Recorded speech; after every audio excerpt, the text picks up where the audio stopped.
السلام علیکم، ہمارا چینل سبسکرائب کریں اور بیل آئیکن پر کلک کریں۔ اعوذ باللہ السمیع العلیم من الشیطان الرجیم من حمزہ ونفثہ ونفثہ بسم اللہ الرحمن الرحیم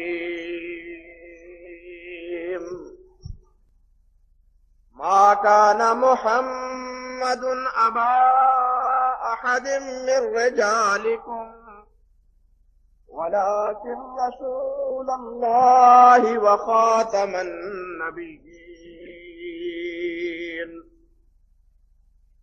وكان الله بكل شيء عليما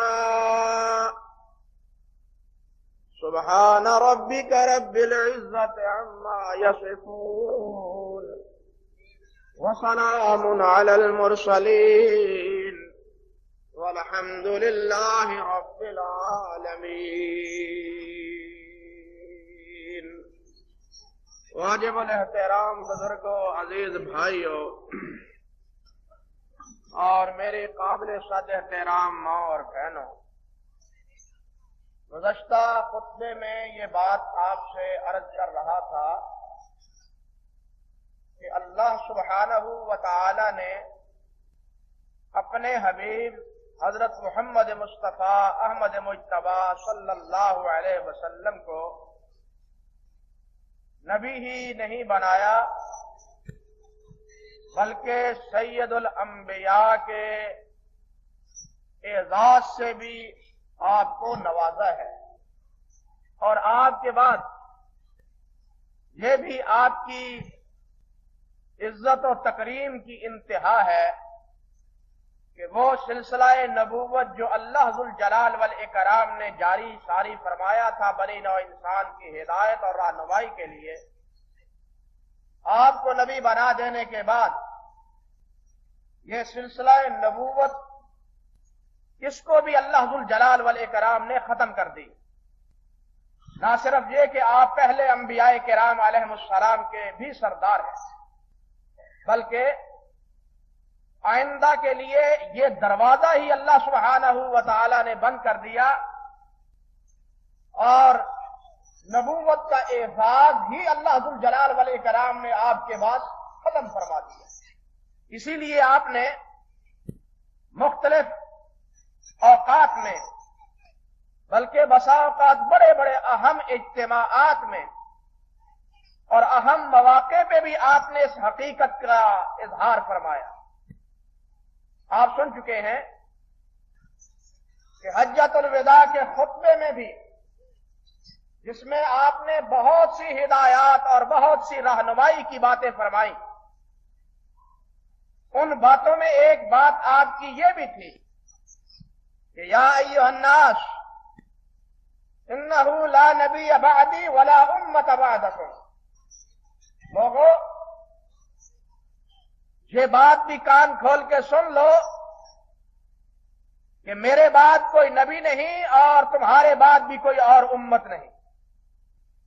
جب نبی ہی نہیں تو پھر امت کا کیسے سوال ہوگا؟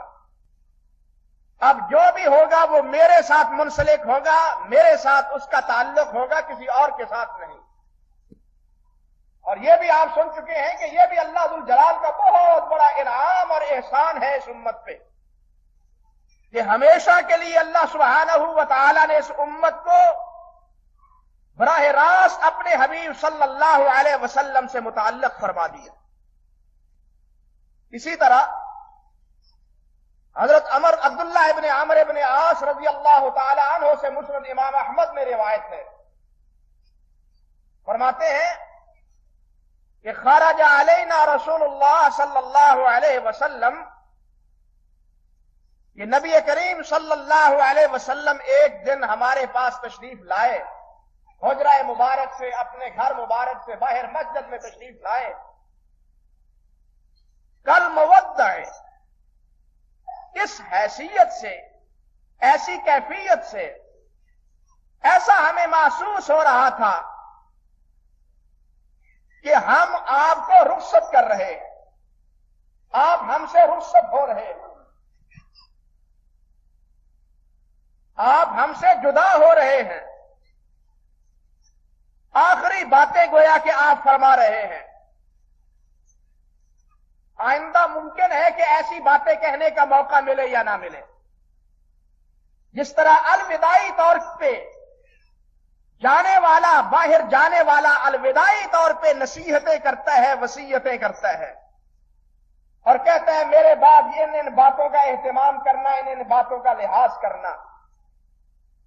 عبداللہ ابن عمر فرماتے ہیں رضی اللہ تعالی عنہ، بالکل یہی کیفیت نبی کریم صلی اللہ علیہ وسلم کے واعظ کی تھی، آپ کے بیان کی تھی،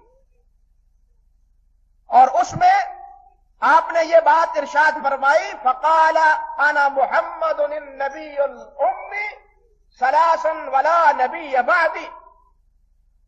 آپ نے 3 بار یہ بات دہرائی کہ انا محمد النبی الامی، کہ میں محمد نبی و امی ہوں، میں محمد ہوں، نبی ہوں، امی ہوں، میرا دنیا میں کوئی استاد نہیں، براہ راست جبرائیل امین کے ذریعے اللہ ذوالجلال میرے استاد، جو کچھ علم ہے وہ اللہ سبحانہ و تعالیٰ کا عطا فرمودہ ہے، اللہ ذوالجلال کا عطا کیا ہوا ہے۔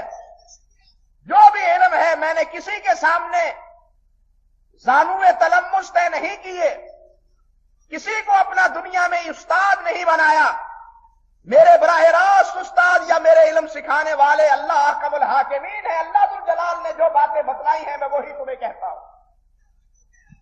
یہ 3 بار جملہ ارشاد فرمایا، اور فرمایا ولا نبی بعدی، یہ بھی سن لو کہ میرے بعد اب نبی اور کوئی نہیں۔ جہاں اپنی نبوت کا، اپنی رسالت کا اظہار فرمایا، اس میں آپ نے گویا کہ الوداعی طور پہ جو باتیں کہی ان میں یہ بھی کہ خیال رکھنا میرے بعد اور کوئی نبی نہیں ہوگا۔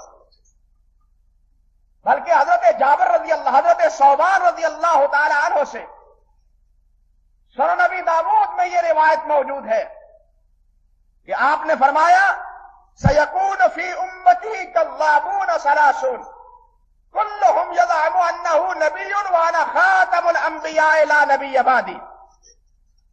یہ بھی دیکھو کہ میری امت میں کذاب ہوں گے، کذاب جھوٹے آدمی ہوں گے، تعداد میں فرمایا 30 کے قریب، اور وہ کلہم یزعم انہ نبی، وہ سب کے سب اپنے بارے میں یہ گمان کرتے ہوں گے کہ ہم نبی ہیں۔ فرمایا خبردار، انا خاتم النبیین لا نبی بعدی، میرے بعد نبوت کا دروازہ بند ہے اور انبیاء میں میں آخری نبی ہوں۔ یعنی آنے والے مدعی اور آنے والے اس بات کا دعویٰ کرنے والے کہ ہم نبی ہیں، ان کی پوزیشن اور ان کی حقیقت سے بھی نبی علیہ السلام نے آگاہ فرما دیا کہ کہیں دھوکے میں مبتلا نہ ہو جانا، ان کے چنگل میں پھنس نہ جانا۔ تمہیں خبردار کیے جا رہا ہوں کہ جو بھی یہ دعویٰ کرنے والا ہوگا وہ جھوٹا ہوگا، دجال ہوگا، نبی نہیں ہوگا، میرے بعد نبوت کا دوسرا فرق۔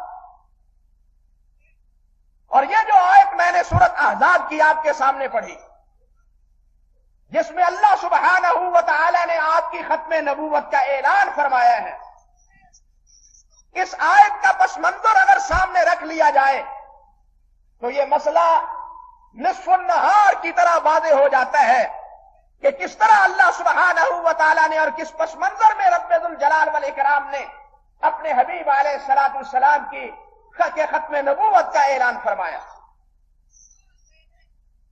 واقعہ یہ ہے یا اس آیت کا پس منظر یوں ہے کہ نبی علیہ الصلوۃ والسلام کے ایک غلام جن کا نام زید تھا، زید ابن حارثہ رضی اللہ تعالی عنہ، یہ 8 سال کے تھے کہ اپنی والدہ کے ہمراہ ننہال پہنچے۔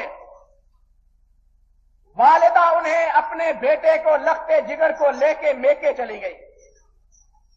زید ابھی چھوٹے تھے، 8 سال ان کی عمر تھی۔ جب وہاں اپنے قبیلے میں پہنچے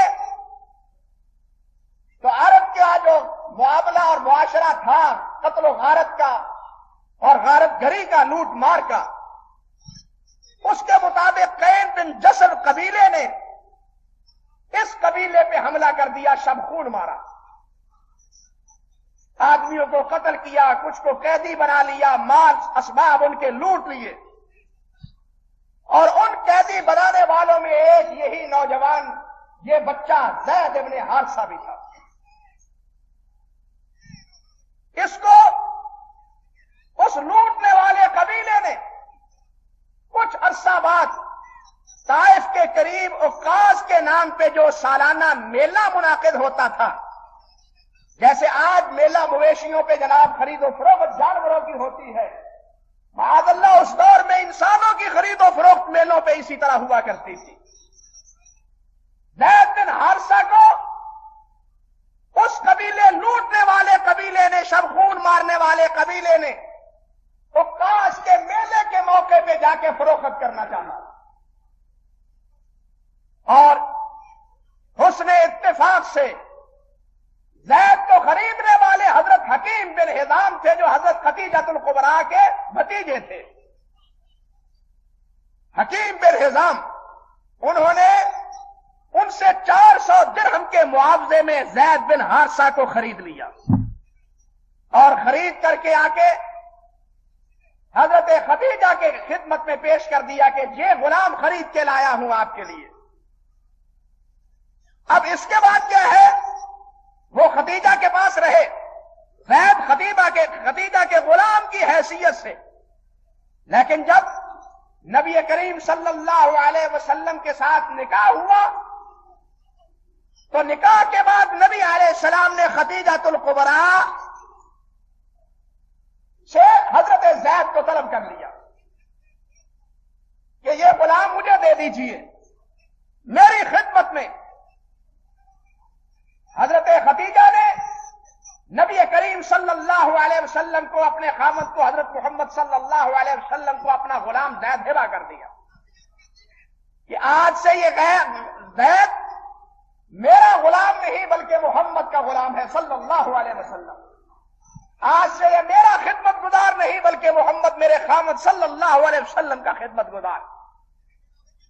اب زید رہ رہے ہیں نبی کریم صلی اللہ علیہ وسلم کے پاس، والدین کو بچھڑا ہوا بیٹا یاد آتا ہے، تاریخ میں زید کے فراق میں اس کے والدین کے جو ہے کہنا چاہیے کہ فراق میں اشعار وہ بھی محفوظ ہیں۔ تلاش کرتے کرتے یہ پتا چلا کہ مکہ مکرمہ میں ہمارا بیٹا زید جو ہے وہ محمد کا غلام ہے صلی اللہ علیہ وسلم۔ وہ مکہ مکرمہ آئے، نبی کریم صلی اللہ علیہ وسلم سے ملاقات ہوئی، ابھی آپ نبوت کے مرتبے پہ سرفراز نہیں تھے کہ اسی حالت میں وہ آئے اور نبی کریم صلی اللہ علیہ وسلم سے، حضرت محمد صلی اللہ علیہ وسلم سے مل کے انہوں نے کہا یہ بتلاؤ، یہ ہمارا بیٹا ہے، آپ کا غلام کسی طریقے پہ بنا ہے، آپ جو چاہتے ہیں فدیہ لے لیں، جس قیمت میں خریدا ہے وہ قیمت دینے کے لیے تیار ہے، اس کے علاوہ بھی اگر کوئی ہم معاوضہ طلب کرتے ہیں تو ہم وہ بھی دینے کے لیے اپنے آپ کو تیار پاتے ہیں، فرمائیے ہمیں ہمارا بیٹا ملنا چاہیے۔